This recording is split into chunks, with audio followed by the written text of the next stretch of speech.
السلام علیکم ورحمۃ اللہ وبرکاتہ۔ نحمدہ ونصلی علی رسولہ الکریم، اما بعد فاعوذ باللہ من الشیطان الرجیم، بسم اللہ الرحمن الرحیم۔ رب اشرح لی صدری ویسر لی امری واحلل عقدۃ من لسانی یفقہوا قولی۔ رب زدنی علما، اللہم فقہنا فی الدین، اللہم حاسبنا حسابا یسیرا، اللہم انفعنا بما علمتنا وعلمنا ما ينفعنا وزدنا علما۔ ربی هب لی حکما والحقنی بالصالحین واجعل لی لسان صدق فی الآخرین واجعلنی من ورثة جنة النعیم۔ اللہم ارنا الحق حقا وارزقنا اتباعہ وارنا الباطل باطلا وارزقنا اجتنابہ۔ یا مقلب القلوب ثبت قلبی علی دینک، یا مصرف القلوب صرف قلبی علی طاعتک۔ اللہم انی اسألک علما نافعا ورزقا طیبا وعملا متقبلا۔ اللہم الہمنی رشدی واعذنی من شر نفسی۔ اللہم صلی علی محمد وبارک وسلم۔ دیکھیں، بات یہ ہے کہ دنیا میں ہر انسان جو ہے وہ ایک اسپیسیفک مقصد لے کر آیا ہے۔ مطلب جو بھی پیدائش ہے جس بھی انسان کی، اس کا کچھ مقصد ہے۔ میرا دنیا میں آنے کا ایک الگ سے اسپیسیفک مقصد ہے۔ ایک چیز ایسی ہے جو ہم سب کر رہے ہیں، مطلب ہم سب دنیا میں آتے ہیں، ہمیں اپنے ٹارگٹس پتہ ہوتے ہیں کہ ہم نے تعلیم بھی حاصل کرنی ہے، ہم نے ریسورسز بھی اپنے یوز کرنے ہیں، یا پھر ہم نے کمائی بھی کرنی ہے، اپنے شادی کے بعد بچے بھی سنبھالنے ہیں۔ یہ ایک روٹین کی چیزیں ہیں جو سب لوگ کر رہے ہوتے ہیں، لیکن ہر انسان کے دنیا میں آنے کا ایک اسپیسیفک پرپز ہوتا ہے، ایک خاص الگ سے مقصد ہوتا ہے۔ اگر ہم اس بات پہ سوچیں کہ ہر انسان ایک خاص مقصد کو لے کر دنیا میں آیا ہے جو صرف اور صرف اس کے لیے خاص ہے، تو ڈیفینیٹلی میں اگر اس دنیا میں آئی ہوں تو میرا بھی کوئی مقصد ہوگا، میرا ایک خاص خوبی دے کر میں دنیا میں بھیجی گئی ہوں گی جو اور کسی کو نہیں ملی، وہ صرف مجھے ملی ہے، اور میں نے اس کے مطابق اپنی ذمہ داری پوری کرنی ہے، اور میں اس کے لیے آنسریبل بھی ہوں۔ یہ بات آؤٹ آف کوشچن ہے کہ اللہ تعالیٰ کوئی چیز پیدا فرمائے اور وہ بے فائدہ ہو، کیونکہ دیکھیں ہمیں تخلیق کس نے کیا؟ اللہ تعالیٰ نے نا۔ تو تعالی اللہ عن العبث علوا کبیرہ، اللہ تعالیٰ یعنی اللہ تعالیٰ کی شان اس بات سے بلند ہے کہ وہ کوئی عبث کام کرے، کوئی فالتو کام کرے، ٹھیک ہے؟ تو ہم پیدا ہوئے ہیں، ہم جی رہے ہیں اور جیے چلے جا رہے ہیں بغیر یہ دیکھے کہ ہماری زندگی کی دنیا میں آنے کا یا ہماری زندگی کا کیا مقصد ہے۔ اس دن میں گیدرنگ میں تھی تو یہ کوشچن ریز ہوا وہاں پر، ایک خاتون کہنے لگی کہ میں اکثر یہ سوچتی ہوں کہ میری دنیا میں آنے کا کیا مقصد ہے۔ اور جب ہم بہت ساری لایعنی چیزیں کرتے چلے جا رہے ہوتے ہیں اور ایک لمبے عرصے کے لیے کرتے جاتے ہیں نا، تو یہ کوشچن بیٹھے بیٹھے ہمارے دماغ میں بھی آنے لگ جاتا ہے، ہم کیوں ہیں اس دنیا میں؟ ہمارا کیا کام ہے؟ بس سارے لوگ اگر کھا رہے ہیں تو ہم بھی کھا رہے ہیں، سارے لوگ اگر پہن رہے ہیں تو ہم بھی پہن رہے ہیں، سارے لوگ اگر بچوں کو گرو اپ کر رہے ہیں، ان کی پرورش کریں تو ہم بھی کر رہے ہیں، ہم دنیا میں کیوں ہیں؟ اور آپ اور میں مسلمان گھرانے میں پیدا ہونے کی وجہ سے کچھ زیادہ رسپانسبلٹی لے کر، بہت زیادہ رسپانسبلٹی لے کر آئے ہیں۔ ہماری پیدائش کے وقت سے ہماری رسپانسبلٹیز طے ہیں۔ یہ الگ بات ہے کہ جاب ڈسکرپشن الگ الگ ہے، لیکن ذمہ داریاں ہیں۔ تو کوشچن یہ ہے کہ آپ کے خیال میں حضرت بلال بن رباح جو تھے، ان کی پیدائش کا کیا مقصد آپ کو نظر آتا ہے؟ بہت ساری چیزیں، بہت سارے صحابہ نے بہت ساری رسپانسبلٹیز کیری کی، ٹھیک ہے، لیکن ایک خاص خیال جو آپ کو اور مجھے حضرت بلال رضی اللہ تعالیٰ عنہ کا نام سنتے ہی آتا ہے، وہ کیا ہے؟ ان کی جاب ڈسکرپشن جب ہمیں کسی کو بتانی پڑے تو ہمیں کیا لگتا ہے؟ کہ وہ مؤذن رسول تھے صلی اللہ علیہ وسلم، وہ نماز کے ایمبیسڈر تھے، صلاح ایمبیسڈر تھے، ٹھیک ہے، صرف اس لیے کہ ان کی آواز خوبصورت تھی، وہ بہت اچھی اور اونچی آواز والے تھے، اس لیے ان کو صلاح کے لیے پکارنے کی ذمہ داری دی گئی؟ نہیں، ایسا نہیں ہے۔ انہوں نے صلاح کو جی کر دکھایا، اذان کو جی کر دکھایا۔ دیکھیں، ہمیں سے بہت سارے لوگوں کی آواز بہت پرسوز ہوتی ہے، بہت خوش الحان ہوتے ہیں، کیا سارے کے سارے مؤذن ہوتے ہیں؟ اور دیکھیں، جو اچھی آواز دیے بھی گئے ہیں تو کیا سب اسی اسپرٹ سے اذان دیتے ہیں جس اسپرٹ سے حضرت بلال بن رباح دیا کرتے تھے؟ آخر ان کی نماز میں اور ان کی پکار میں کیا بات تھی کہ آپ صلی اللہ علیہ وآلہ وسلم نے پوچھا، بلال کیا بات ہے، مجھے وہ خفیہ راز بتاؤ جس کی وجہ سے میں نے تمہارے قدموں کی چاپ کو جنت میں سنا ہے۔ اس وقت جب تک حضرت بلال مسلمان نہیں ہوئے تھے اور کافر انہیں مکہ کی گلیوں میں گھسیٹتے تھے، پوٹینشل یہ تھا ان کے اندر، پوٹینشل بائی برتھ تھا، یہ خوبی یہ خاصیت ان کے اندر بائی برتھ تھی، ٹھیک ہے، کسی کو معلوم نہیں تھا۔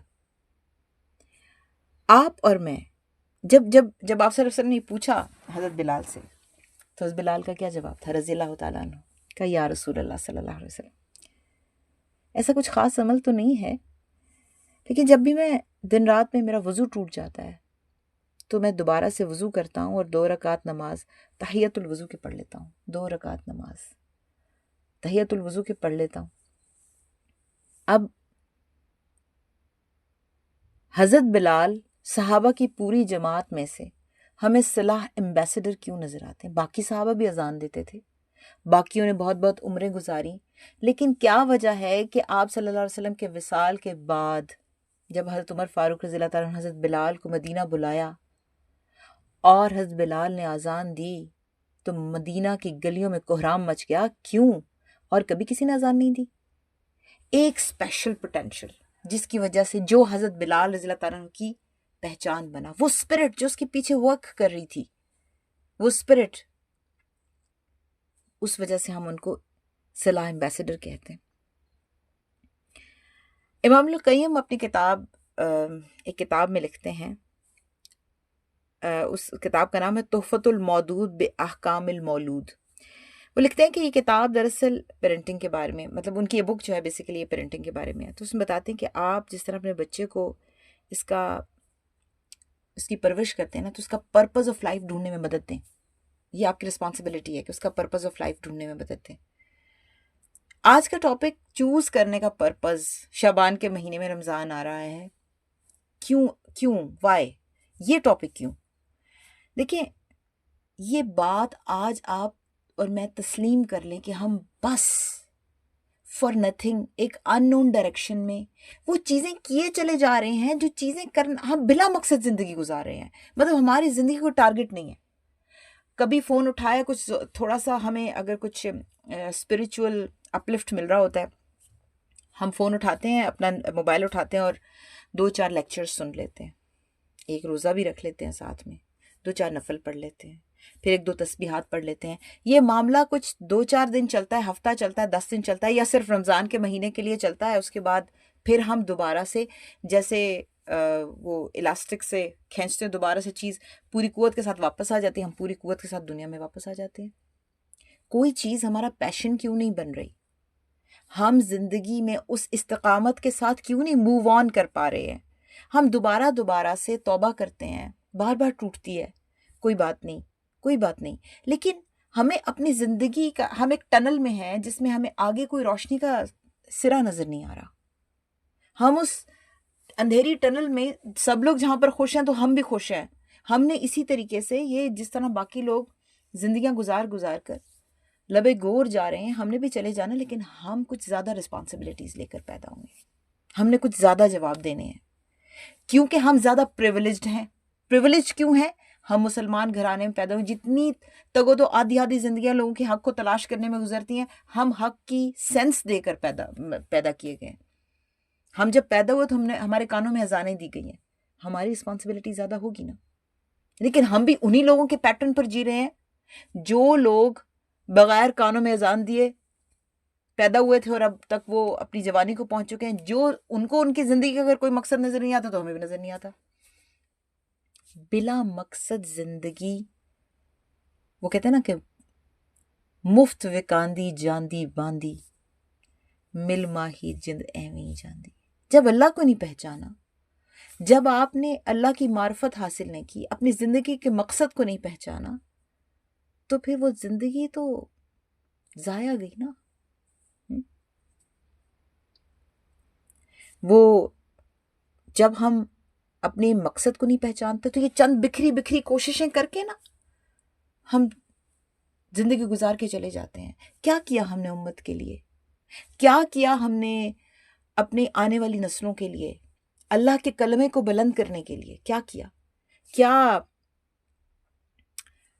اللہ کے کلمے کو بلند کرنے کے لیے صرف اسکالر بننا ہی کافی، مطلب بننا ہی ضروری ہے کہ ہم ہر بندہ اٹھے اور اسکالر بن جائے، ہر بندہ اٹھے اور حافظ بن جائے، ہر بندہ اٹھے اور وہ تفسیر کا معلم بن جائے؟ ہر بندہ تو یہ نہیں کر سکتا. میں بہت ساری چیزیں نہیں کر سکتی، آپ بہت ساری چیزیں نہیں کر سکتے. ہماری اپنی لمیٹیشنز ہیں، اور ان لمیٹیشنز کے ساتھ ہی ہم پیدا ہوئے ہیں. انہی لمیٹیشنز میں صحابہ بھی تھے. ہر صحابی کی اپنی کچھ پوٹینشلز تھے، کچھ لمیٹیشنز بھی تھی. ٹھیک ہے، بات یہ ہے کہ ہم یہ کہتے ہیں کہ ہمارے پاس اپرچونیٹیز نہیں ہیں، یہ ہماری ایک لمیٹیشن ہے. ہم یہ کہتے ہیں کہ ہمیں وہ ٹیلنٹ جس طرح یہ بندہ بات کر لیتا ہے اس طرح میں نہیں کر سکتا، تو اس کا مطلب میں کچھ بھی نہیں کر سکتا. یہ تو نہیں ہو سکتا. جس طرح وہ بندہ بات کر رہا ہے اگر آپ اس طرح کی بات نہیں کر سکتے تو پھر آپ کچھ اور ایسا ضرور کر سکتے ہیں جو وہ بندہ نہیں کر سکتا، جس کی بات سے آپ امپریس ہو رہے ہیں اور ویسی بات کرنا چاہتے ہیں لیکن نہیں کر سکتے، اس لیے آپ سوچتے ہیں کہ میں کچھ بھی نہیں کر سکتا. ٹھیک ہے، جو نیچرل سکلز ہوتے ہیں نا، آپ مثال کے طور پر آپ دیکھیں بچوں کو پرپز آف لائف بتانے کے لیے اس کے ساتھ ساتھ اپنا پرپز آف لائف بھی ڈھونڈنا ہے. بچوں کو پرپز آف لائف بتانے کے لیے انہیں ڈفرینٹ سکلز میں ڈالا جا سکتا ہے. جیسے آپ انہیں مثال کے طور پہ گھڑ سواری سکھائیں، تیر اندازی سکھائیں، انہیں سوئمنگ سکھائیں، ریڈنگ، رائٹنگ. اس میں سب چیزوں میں، میمورائزنگ میں دیکھیں کہ وہ کس جگہ پر نیچرل اپنا ٹیلنٹ شو کر رہا ہے، کس چیز میں ایکسل کر رہا ہے، انٹرسٹ کس میں لے رہا ہے. ٹھیک ہے، ہم تو پہلے سے ہی جو بچہ پیدا ہوتا ہے تو ہم ڈیسائیڈ کر لیتے ہیں اپنے دماغ میں کہ ڈاکٹر بنے گا یا پھر یہ انجینئر بنے گا یا پھر یہ لائر بنے گا، یہی چیزیں بنے گا، کیونکہ ہماری سوسائٹی نے ہمارے لیے یہ سلیبس ڈیزائن کر دیا ہے. ہمارے بچے کا سلیبس بھی سوسائٹی ڈیزائن کرتی ہے، ہمارا سلیبس بھی سوسائٹی ڈیزائن کرتی ہے. وہ ہمیں بتاتی ہے کہ ہم نے اب کیا بننا ہے، ہم نے کتنی عبادت کرنی ہے. لوگوں کے ہاتھوں میں ہمارے ریموٹ کنٹرولز ہیں. لوگ ہمیں بتا رہے ہوتے ہیں کہ بس اب آپ کو اتنی عبادت نہیں کرنی چاہیے، بس آپ کو اتنا ایکسل نہیں کرنا چاہیے، دنیا داری بھی کرنی چاہیے ایٹ لیسٹ. دیکھیں یہ دنیا کا کام نہیں ہے. آپ کو مسلمان پیدا کیا گیا ہے، آپ نے اپنا پوٹینشیل تلاش کرنا ہے، اور وہ دنیا تلاش نہیں کرے گی. میں آپ کو بتا دوں وہ آپ نے خود ہی تلاش کرنا ہوگا. اپنے پوٹینشیل کو جاننا یہ آپ کی رسپانسبلٹی ہے. اپنے بچے کے پوٹینشیل کو تلاش کرنے میں اس کی مدد کرنا یہ آپ کی رسپانسبلٹی ہے. یہ میری رسپانسبلٹی ہے کہ میں اپنے پوٹینشیل کو تلاش کروں. ٹھیک ہے، آپ دیکھیں سارے کے سارے صحابہ ہمیں ایک ہی کام تو کرتے نظر نہیں آتے، حالانکہ ان کا مقصد حیات تو ایک ہی تھا کہ اللہ کو راضی کیا جائے. ہمیں جو صحابہ محدث نظر آتے ہیں وہ ہمیں بیٹل فیلڈ میں اتنے زیادہ کارہائے نمایاں انجام دیتے ہوئے نظر نہیں آتے. کوئی صحابی علم الفرائض کے ماہر ہیں تو کچھ صحابہ کو فقہ پر عبور ہے. اب اگر ایک صحابی جو تعلیم و تعلم میں بہت آگے ہیں وہ اس ٹینشن میں بیٹھ جائیں کہ میں جنگ کیوں نہیں اچھی لڑ سکتا، مجھے سپہ سالار کیوں نہیں بنایا، تو پھر تو وہ اپنی فیلڈ جس میں وہ کام کرے تو اس میں نہ کر سکتے. آپ صلی اللہ علیہ وآلہ وسلم نے کبھی بھی ایسا نہیں کیا کہ کسی صحابی کو کوئی ایسا کام سونپا ہو یا اس پر کوئی ایسی ذمہ داری امپوز کی ہو جس کے وہ اہل نہ ہو. حدیث میں آتا ہے نا کہ امانتیں جو ہیں ان کے اہل کے سپرد کر دو. اگر حضرت بلال رضی اللہ تعالیٰ عنہ صلاح ایمبیسڈر ہیں تو حضرت خالد بن ولید وار اسٹریٹجسٹ ہیں، جنگی محاذ پر ہمیں بہت نمایاں نظر آتے ہیں. حضرت حسان بن ثابت رضی اللہ تعالیٰ عنہ شاعر رسول ہیں. کیا جب شاعر رسول کا نام آئے تو کسی اور کا خیال آپ کے دماغ میں آتا ہے؟ نہیں آتا. یہ بات نہیں ہے کہ باقی صحابہ کو آپ صلی اللہ علیہ وسلم سے محبت نہیں تھی یا باقی صحابہ جو ہیں وہ آپ صلی اللہ علیہ وسلم کو پروٹیکٹ نہیں کرتے تھے، ایسی کوئی بات نہیں ہے. آپ صلی اللہ علیہ وسلم کا ایک ابرو کا اشارہ جو ہے اس پر کٹ مرنے کے لیے تیار تھے یہ لوگ. ٹھیک ہے، لیکن شاعر رسول صرف حضرت حسان بن ثابت ہیں رضی اللہ تعالیٰ عنہ. حضرت حسان بن ثابت کیا اسلام سے پہلے بھی شاعر تھے؟ جی ہاں تھے. حضرت خالد بن ولید کیا اسلام سے پہلے بھی وار اسٹریٹجسٹ تھے، جنگیں لڑتے تھے؟ جی ہاں تھے. لیکن جب وہ اسلام لے آئے نا تو پھر انہوں نے اپنے آپ کو آپ صلی اللہ علیہ وسلم کے PNR ونگ کے اندر اپنے رول کو پہچانا کہ آپ کا جو کلوزسٹ ونگ ہے جس میں آپ کو پروٹیکٹ کیا جا رہا ہے وہاں پہ ہم کہاں فٹ ہوتے ہیں. حضرت خالد بن ولید نے اپنی پوزیشن پہچانی. آپ صلی اللہ علیہ وسلم کے اندر انسائٹ تھی. آپ صلی اللہ علیہ وسلم رسپانسبلٹیز ویسے ہی نہیں دیتے تھے. آپ دیکھ کر کہ اس بندے کے اندر کیا پوٹینشیل ہے وہ رسپانسبلٹیز دیتے تھے. آپ دیکھیں کہ حضرت ابو ہریرہ سے کیا یہ پوچھا جائے گا، رضی اللہ تعالیٰ عنہ سے کیا پوچھا جائے گا کہ آپ نے اسلامی سرحدوں کا دفاع کیوں نہیں کیا؟ آپ کا فوکس حدیث تھا. حضرت ابو ہریرہ کا فوکس حدیث تھا. 5000+ حدیثیں ان سے مروی ہیں اور جسٹ 3 years+ کچھ عرصہ آپ صلی اللہ علیہ وسلم کے ساتھ گزارا انہوں نے. اتنی حدیثیں یعنی تواتر کے ساتھ جس طرح حدیثیں حضرت ابو ہریرہ سے مروی ہیں، اس طرح سے بہت سارے صحابہ جو شروع سے آپ صلی اللہ علیہ وسلم کے ساتھ تھے، اس طرح سے حدیث کا حرص ہمیں اور صحابہ کے اندر یہ نہیں ہے. ہم ان کو خدا نہ خواستہ بیلٹل نہیں کرنا چاہتے، وہ اور جگہوں پر بہت زیادہ کام کر رہے تھے. حضرت ابو ہریرہ نے جب خیبر فتح ہوا اس کے بعد حضرت ابو ہریرہ مسلمان ہوئے، اور یہ تقریباً اس وقت آپ صلی اللہ علیہ وسلم کے وصال میں کوئی تقریباً 3 سال کا وقت باقی رہ گیا تھا. اور اس دوران میں حضرت ابو ہریرہ نے، کیونکہ ان کو اپنا پوٹینشیل پتہ چل گیا تھا، انہوں نے آپ صلی اللہ علیہ وسلم سے دعا بھی کی تھی. وہ حدیث کے بہت شوقین تھے، حدیث کو سیکھنے کے اتنے شوقین تھے کہ باقی لوگ معاش کے لیے نکل جایا کرتے تھے، اور اپنے کیونکہ حلال رزق کمانا بھی عبادت ہے، معاش کے لیے نکل جاتے تھے. اس کے باوجود حضرت ابو ہریرہ رضی اللہ تعالیٰ عنہ ممبر کے پاس بھوک سے بے ہوش پڑے رہتے تھے، لیکن آپ صلی اللہ علیہ وسلم کے ساتھ سے ہٹتے نہیں تھے. اتنی زیادہ ان کے دل میں شوق تھا حدیث کو سیکھنے کا، اتنا زیادہ شوق تھا کہ ان کو ان کی بھوک اور ان کا یعنی تلاش معاش بھی اس چیز سے نہیں ہٹا سکی. اور آپ دیکھیں کہ حضرت خالد بن ولید کو پتا تھا میرا پوٹینشیل کیا ہے.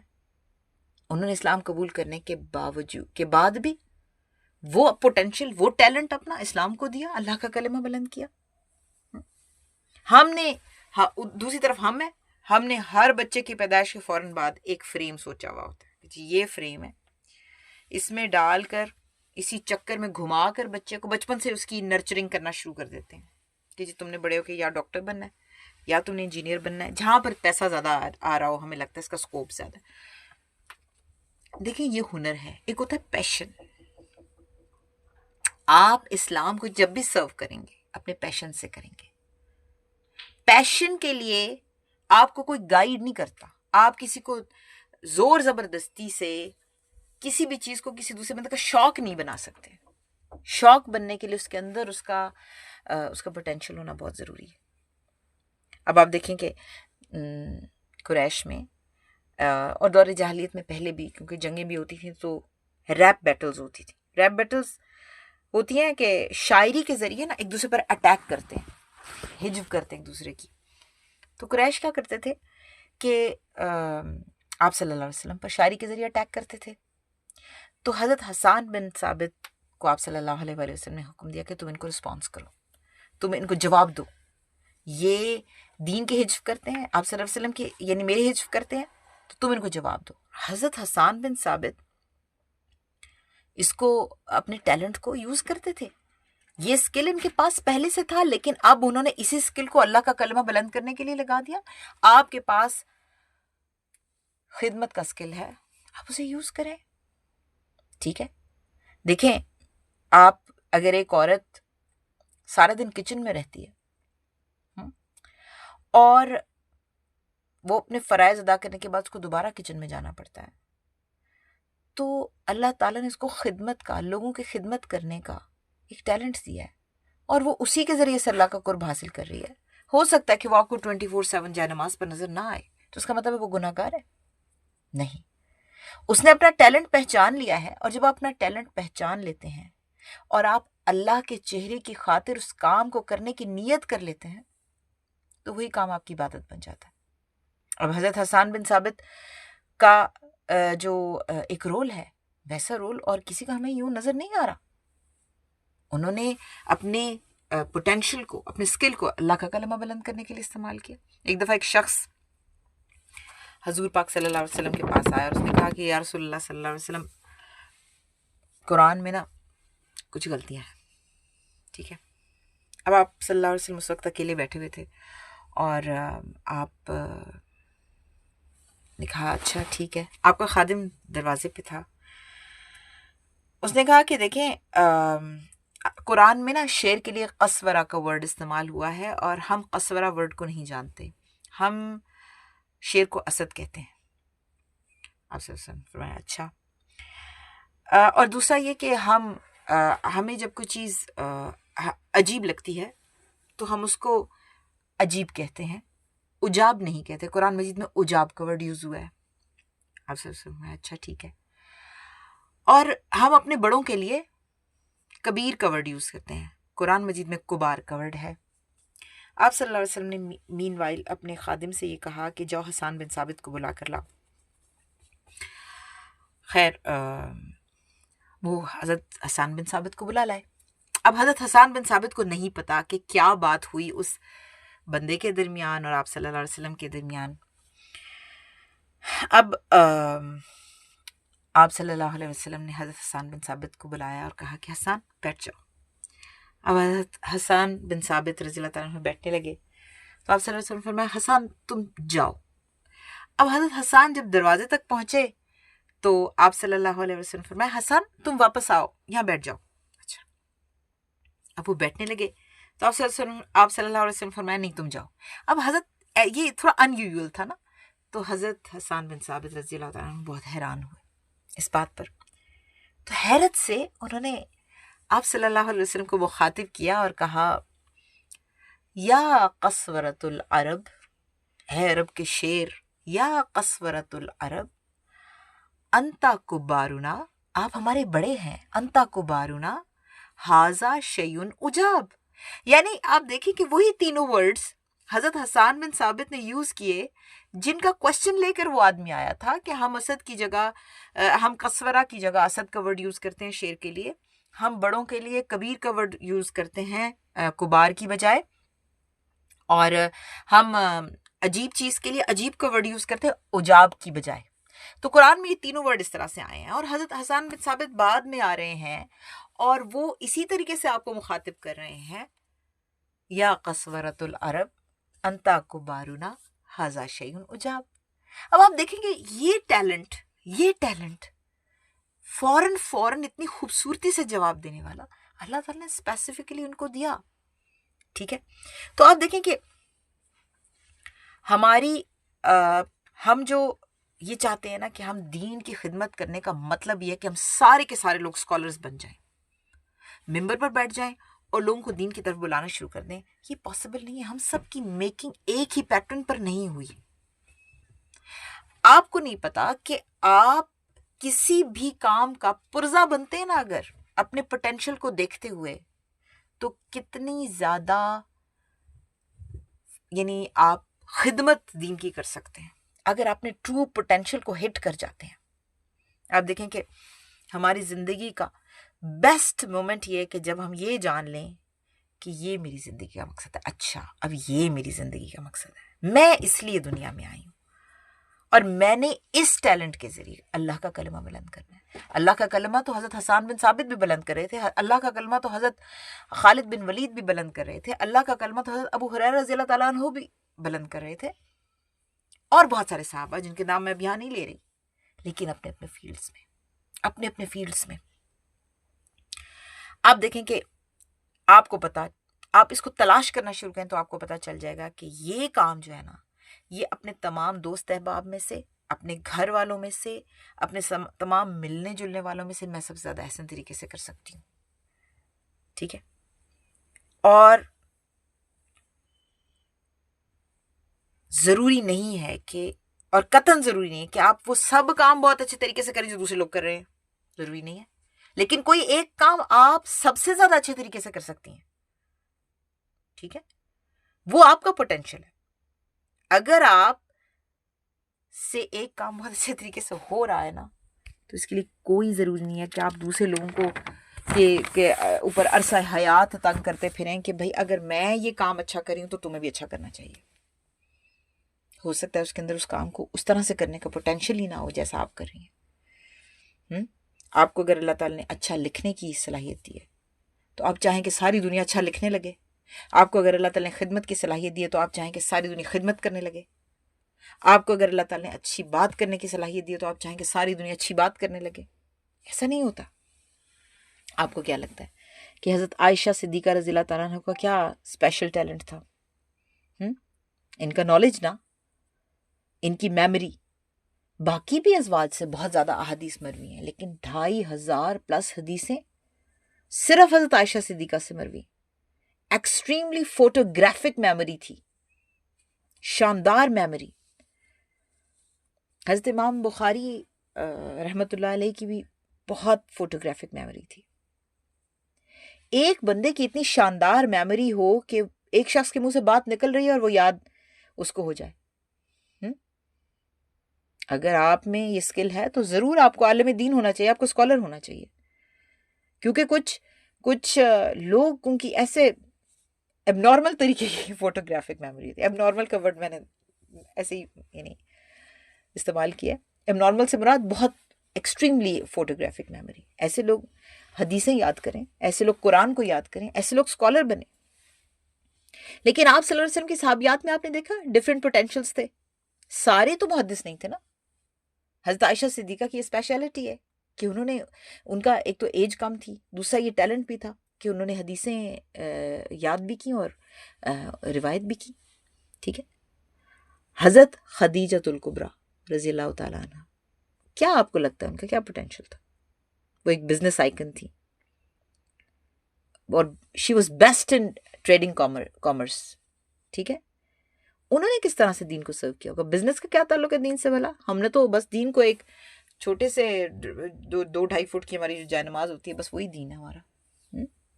ہم نے تو دین کو بس اسی 4 دیواری میں قید کر دیا. 2-4 چیزیں ہیں، 2-4 ریچولز ہیں جو ہم نے ادا کرنے. دیٹس آل فار دین. What business is nothing to do with دین. بزنس کا کیا تعلق ہے دین کے ساتھ بھلا؟ حضرت خدیجہ نے کیسے سرو کیا ہوگا رضی اللہ تعالیٰ عنہ؟ انہوں نے کیسے سرو کیا ہوگا دین کو؟ ایک دفعہ یوں ہوا کہ انہوں نے اپنا سارا مال ایک دفعہ ایک جگہ پر جمع کیا اور مکہ کے اشراف کو بلا بھیجا. اس وقت ابھی پردہ یوں فکس نہیں ہوا تھا، یعنی پردے کے وہ واضح احکامات نہیں آئے تھے. تو مکہ کے اشراف کو بلایا. وہ خود بھی بزنس آئیکن تھی. تو مکہ کے اشراف کو بلایا اور ان کو گواہ بنا کر کہا کہ آپ گواہ رہے سب کے سب کہ میں نے یہ مال محمد صلی اللہ علیہ وسلم کو دے دیا. یہ ان کا مال ہے اور ان کا مال دین کے راستے میں استعمال ہوا. انہوں نے، ان کا جو بزنس ایکومن تھا اس کی وجہ سے ان کی انسائٹ بھی بہت اچھی تھی. انہوں نے پہلی وحی کے وقت سے لے کر جو دین کے اندر کی سروسز بتا رہی ہوں، اس طریقے سے لمحے میں آپ صلی اللہ علیہ وسلم کو سپورٹ کیا. ایک ٹرو جیسے ایک پارٹنر ہوتا ہے، ایک لمحے میں آپ صلی اللہ علیہ وسلم کو سپورٹ کیا، انہیں تسلی دی، ان کا ساتھ دیا. تو بات یہ کہ ہر صحابی جو ہے نا وہ ہر ذمہ داری نہیں نبھا سکتے.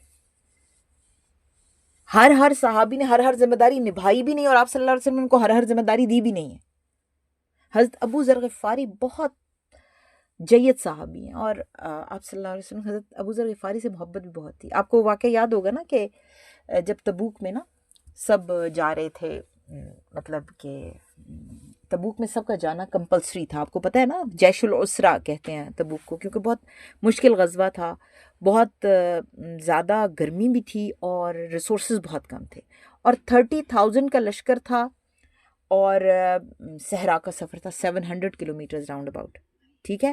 اور جو ہے نا آپ صلی اللہ علیہ وسلم نے سب کو حکم دیا ہوا تھا کہ سب نے جانا ہے سوائے چند کمزور مسلمانوں کے جن کے پاس ریسورسز نہیں تھے.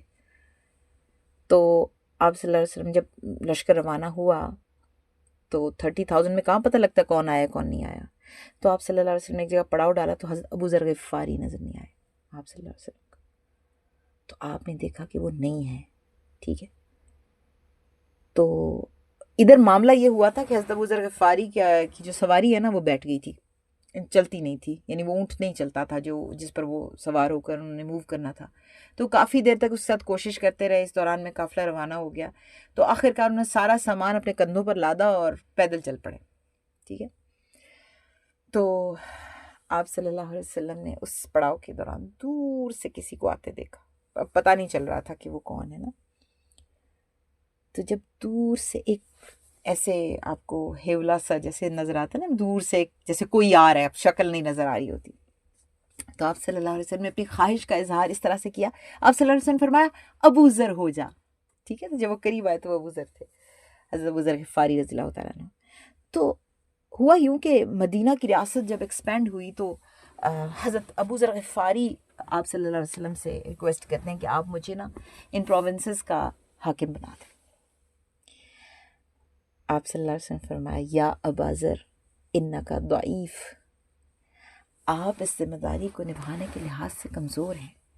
کمزور سے مراد یہ نہیں کہ آپ ویک ہیں، یعنی کہ ذمہ داری کی اپنی ایک اسٹرینتھ ہوتی ہے نا ذمہ داری کو نبھانے کی. ٹھیک ہے.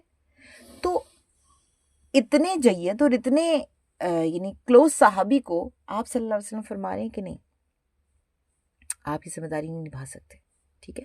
تو اگر آپ اور میں بھی لیڈرشپ کی کوالٹیز نہیں رکھتے، جج بننے کی کوالٹیز نہیں رکھتے، لوگوں کا مال سنبھالنے کی کوالٹیز نہیں رکھتے، تو پھر ہمیں یہ ذمہ داری نہیں لینی چاہیے، اس لیے کہ چیزیں میس اپ ہو جائیں گی، چیزوں میں کیوس کریٹ ہو جائے گا. اسٹے ان یور لین. ہمیں اپنی اپنی لین میں رہنا ہے، اس لیے کہ اگر ہم اپنی لین سے نکل کر کسی اور طرف جائیں گے، معاملات کو خراب کر دیں گے، فساد پیدا ہوگا، بگاڑ پیدا ہوگا.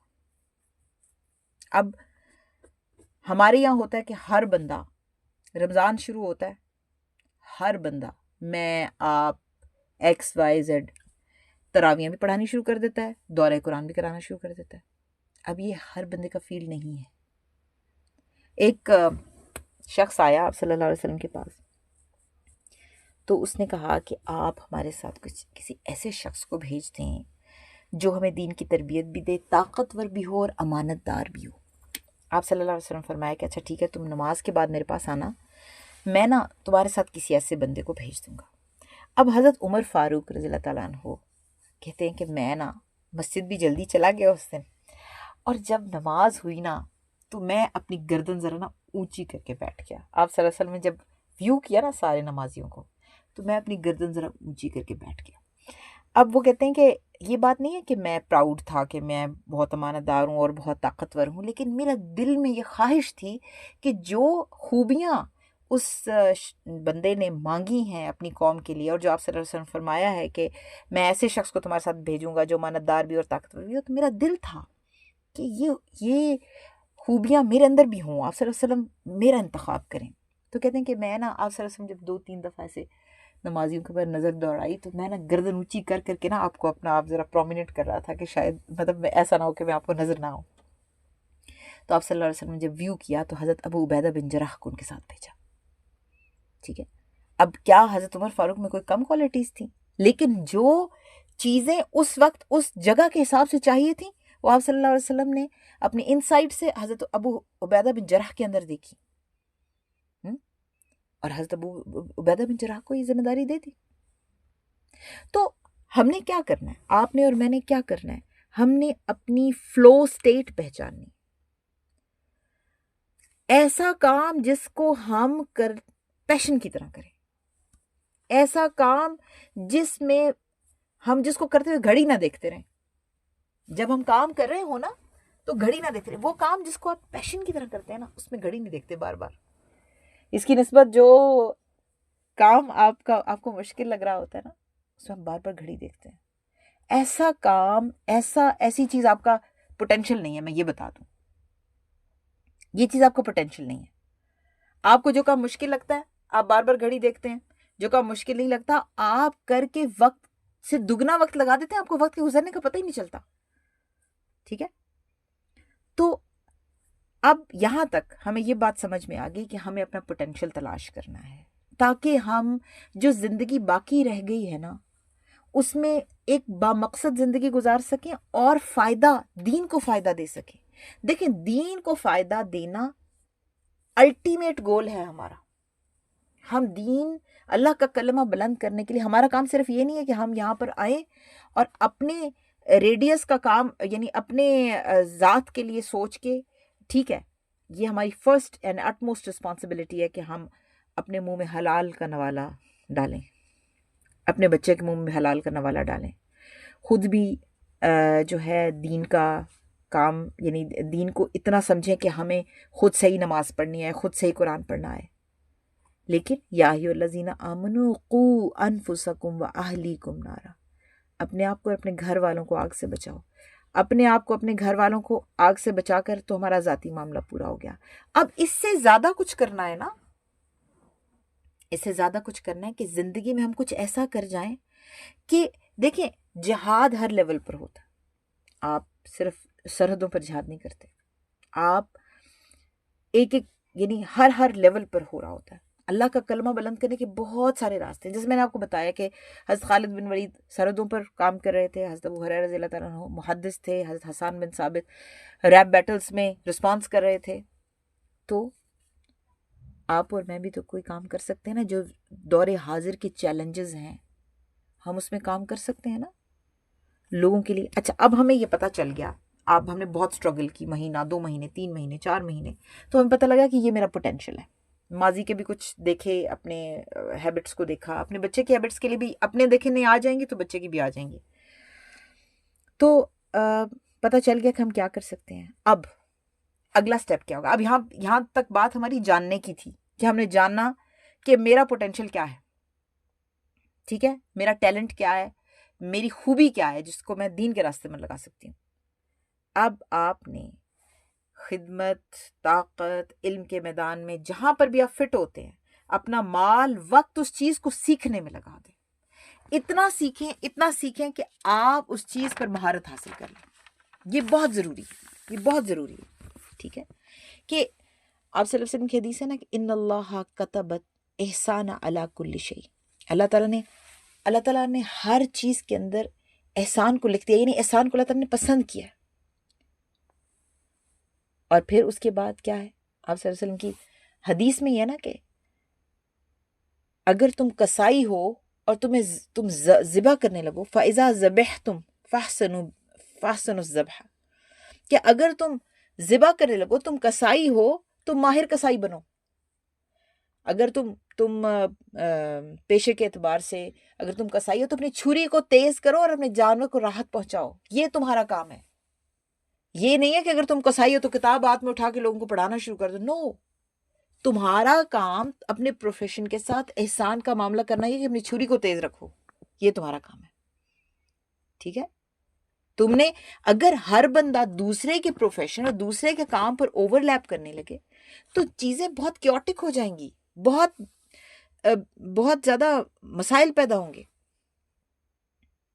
تو ہمیں کیا سکھایا گیا ہے کہ be a master of your craft.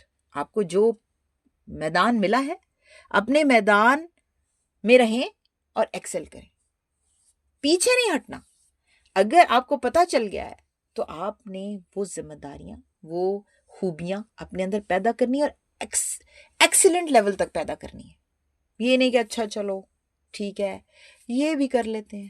پھر کچھ لوگوں کے اندر اتنا ٹیلنٹ ہوتا ہے، آپ دیکھیں کبھی کبھی اس طرح سے ایگزرٹ کر رہے ہوتے ہیں، کھانے پکا رہے ہوتے ہیں، کھلا رہے ہوتے ہیں، بانٹ رہے ہوتے ہیں، مہمانداریاں کر رہے ہوتے ہیں. مطلب کبھی کبھی آپ دیکھیں، آپ جتنے بڑے بھی اسکالر بھی بن جائیں نا، آپ اس طرح کی مہمانداریاں نہیں کر سکتے جیسے کچھ لوگ کرتے ہیں. یعنی ان کے اندر اور چہرے پہ وہ بشاشت ہوتی ہے، ہر آنے والے کو ویلکم کر رہے ہوتے ہیں. مطلب ان کے چہرے پہ کبھی آپ کو ناگواری نظر نہیں آئے گی. کچھ لوگ اخلاق کے میدان میں اتنے آگے ہوتے ہیں، خوش اخلاقی، کاؤنسلنگ بہت اچھی کر لیتے ہیں.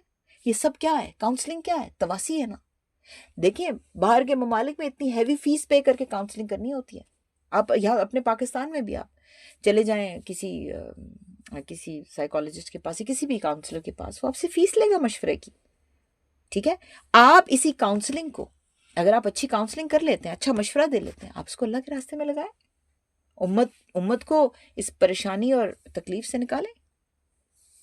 ٹھیک ہے، اگر آپ گھڑ سوار ہیں تو بیسٹ گھڑ سوار بنیں. اگر آپ اسکالر ہیں تو آپ اچھے اسکالر بنیں. آپ اچھے مہمان نواز ہیں تو آپ مہمان نوازی اچھی کر سکتے ہیں، آپ اچھے مہمان نواز بنیں. ٹھیک ہے، ان ساری چیزوں کو ایکسلنٹ لیول پر لا کر اپنے آپ کو اللہ کے دین کے لیے پیش کر دیں. بس دس از ریکوائرڈ. یہ چیز جو ہے نا، یہ چیز ہم ساری زندگی گزر جاتے ہیں. ایک بندہ ڈریم کرتا ہے کہ میں نے جا کر، کیونکہ قاری السدیس کی والدہ کو خواب آ گیا تھا اور انہوں نے یہ دعا کی تھی کہ اس کو خانہ کعبہ کا امام بنانا، اس لیے پوری دنیا کے لوگوں کو خانہ کعبہ کا امام بن جانا چاہیے اور پوری دنیا کی ماں کو یہ دعا کرنی چاہیے. دیکھیں، کرنی چاہیے، اپنے بچے کے لیے ضرور بیسٹ مانگنا چاہیے، ضرور مانگنا چاہیے، ہر ماں مانگتی ہے. لیکن کہنے کا مطلب یہ ہے کہ ہو سکتا ہے کہ ان کو کسی اور جگہ کے لیے کی خوبیاں دے کر کسی اور جگہ پر دین کو سرو کرنے کے لیے بھیجا گیا ہو. ٹھیک ہے، تو اس کو جان کر اس سے ہم پتہ ہے کیا ہوگا، ویسٹیج آف ٹائم نہیں ہوگا. پہلی بات، ہم کارآمد بن سکیں گے، بہت زیادہ کارآمد بن سکیں گے، جو کہ ہماری خواہش ہے کہ ہم دین میں کارآمد بنیں. یہ دعا بھی کرنی چاہیے کہ اللہ ہمیں کارآمد بنا. اور یہ یاد رکھیں کہ اگر جو سنتیں اور جو نیکیاں آپ کر رہے ہیں نا، لوگوں کو اس بیس پر جج نہ کریں کہ وہی نیکیاں دوسرے لوگ بھی پرفارم کریں. پلیز کسی پر احسان نہیں کرے اپنی نیکیاں کر کے. نہ میں کری ہوں، نہ آپ کریں، نہ کوئی ایکس وائی زیڈ کوئی اور کر رہا ہے. ہر کوئی اپنا راستہ اللہ تعالیٰ کے ساتھ اپنے ٹرم سٹرونگ کرنے کے لیے کر رہا ہے. اس لیے لوگوں کو بی لٹل کرنے کی ضرورت نہیں ہے، بالکل بھی نہیں. اپنا راستہ، اپنا ٹیلنٹ، اپنا پوٹینشل، اپنی کوشش، اس میں لوگوں کو فائدہ دینا آپ کا ٹارگٹ ہونا چاہیے، اللہ کے چہرے کی خاطر. لوگوں میں اپنی شان بڑھانے کے لیے، اللہ کے چہرے کی خاطر. اللہ تعالیٰ ہمارے یہاں پر آنا، بیٹھنا، پڑھنا، سننا قبول و منظور فرمائے. وآخر دعوانا ان الحمد للہ رب العالمین. سبحان ربک رب العزت عما یصفون وسلام علی المرسلین والحمد للہ رب العالمین. السلام علیکم ورحمۃ اللہ وبرکاتہ.